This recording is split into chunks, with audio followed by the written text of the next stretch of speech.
guys, welcome back to my channel. I have a very special guest with me today. I got Miss Pops with us. She's like, oh mummy, I don't like being in front of the camera. So if she barks, it's probably because I'm sat in front of our bay window. Every time she sees a person or a dog walk past, or a cat, but I don't want to say that word too much because she will start barking. If you're new to the channel, I would love it if you subscribe. See, she's talking already. She's like, everyone subscribe. I'd love it if you could subscribe to our channel. I'm a very new YouTuber, but I've got lots of plans to put up some fun content for everybody. I've had some people asking for me to share some health sort of information of what I've got, and to try and sort of, I guess it's just you know, for people that are quite intrigued, sort of if I can help people out as well, because I'm going through so much at the minute, that sort of thing. Oh, you're not in the camera. You're in the camera. Fertility wise, I am on a Zoladex implant, which is to induce menopause, because they want to put my ovaries to sleep basically for 4 months, and then to kickstart them again, because I have endometriosis, which I've had diagnosed since 2013, but I've had it since I was a teenager. But it is one of them conditions that doctors aren't very good at diagnosing, which is a shame, because the way that they can diagnose it is through doing a laparoscopy, and obviously doctors and surgeons don't want to put you through an operation if you don't need it, so it's quite difficult. So that's basically what's happening with that. So I went in for my third implant on, what day was today? Thursday. Tuesday I went in for my third implant. I said to her, I'm having a lot of headaches. Is that normal? Is it a side effect of the injection? Because obviously if it is, then it's, you know, I can kind of get on board with that. I said, it's, you know, it's something that's bothering me every day. Every morning I wake up, the headaches are just insanely painful. Nothing like I've had before. I wouldn't call it just like a general headache. I know everybody's different, but for me it didn't feel like just a headache. She then said, don't worry, we'll do your blood pressure. It's not a side effect. So I was like, okay. Did my blood pressure, it was sky high. She was panicking. She ran across the room to go and get a doctor. That in itself put my blood pressure up, obviously, which it would do. So I sat there. She told me to keep breathing, do steady breaths, you know, bring your blood pressure down. And I was laughing, and I was like, you running around, love, is not helping me. Like, my blood pressure's going up. So I was told that I had to go and see the doctor to sort of have a bit more of assessment. So I went to see the doctor in the afternoon. They did like all tests just to make sure they touched like each side of my face, to sort of see if I had the same sensation on both sides, you know, all that kind of stuff. They were really good. And she said that she wanted me to go to A&E ASAP. Of course I was like, oh, for God's sake, like, one, I feel fine, I've just got a bit of a headache, and two, the waiting hours in A&E, as everybody knows, is like 4 hours minimum. So she gave me a letter, which I took to A&E, went there, and the the triage nurse said to me, we're going to get you to see the medics ASAP. So I sat down in A&E in reception for 2 minutes, and instantly my name was called, and everybody was looking like, we've been sat here for hours and your name has just been called. But they were quite concerned. So we went to the medical assessment unit. We then had to wait about 4 hours, to be honest, to see a doctor, but it was a nicer area. I was under close observation. All the staff were really lovely, so I was really I felt comfortable there. And they had a telly, which was good, so it kept us kind of busy. So obviously Grant came with me, so that was nice. So I had lots of support, and my parents had Poppy. She wasn't left by herself, because obviously I didn't know how long we were going to be. Little dog, you're quite heavy on the old arm. She saw me in the end and said, after a few tests, that I had lots of swelling behind my eyes, and that she had diagnosis that she thought that I had excess fluid around my brain, and that I needed a lumbar puncture pretty much there and then.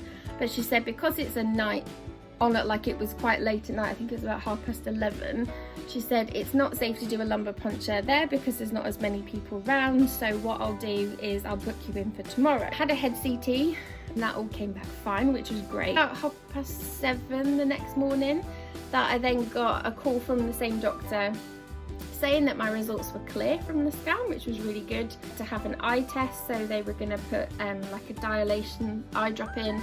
And sorry, she's very fidgety Bob. She's just lying across my chest now. Thank you, darling. Lying across my chest. You're so gorgeous. She's like, Mummy, I know I'm gorgeous. Anyway, she's such a distraction. Had the eye test. I went in the afternoon. They said that I didn't have any swelling, which was really good, and said I had to go to the lumbar puncture unit at the hospital. So trotted over to there. It was hard because most doctors were saying I needed a lumbar puncture because I had excess fluid. Then I saw this wet lettuce of a doctor, which I had to bite my tongue because the way he was speaking to me, he wasn't really listening. He was like, yeah, okay. And then all he said was, it's your weight. You've got sleep apnea. And I was like, right, okay. I know that I am overweight. I am working on it, but it's not a quick process. As people that are overweight know, you cannot wake up and be a size 6. Love it if there was a magic pill that obviously did that. And, you know, I sort of feel a bit discriminated against because I think when you're overweight, people assume you just eat shit all day. I don't. I've been on medications that have increased my weight dramatically, and I've really tried to keep a balance on it. I do have a balanced diet. I eat lots of fish and lots of meats. You know, I eat vegetables, fruits, the whole lot. You know, if I treat myself to, I don't know, a takeaway, it's like once a month. You know, I don't sit and eat shit all day, but people tend to assume that, which is a shame.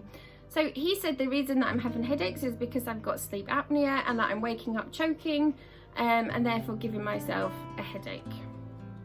Which, okay, that's his sort of assessment. I don't wake up when I'm asleep. I find it hard to get to sleep, but I think that's just through having anxiety and just stresses in life that are happening. So totally unrelated. And I said I don't wake up choking, it's just I can't get to sleep, and that's why I'm so tired. So he dismissed me, but you know, whatever, he knows what he's on about, doesn't he? So I have been booked in to go to a sleep clinic, so we'll see what happens there. But I am seeing my doctor tomorrow, who sent me to A&E because she wants to try and tackle my anxiety and my sleep.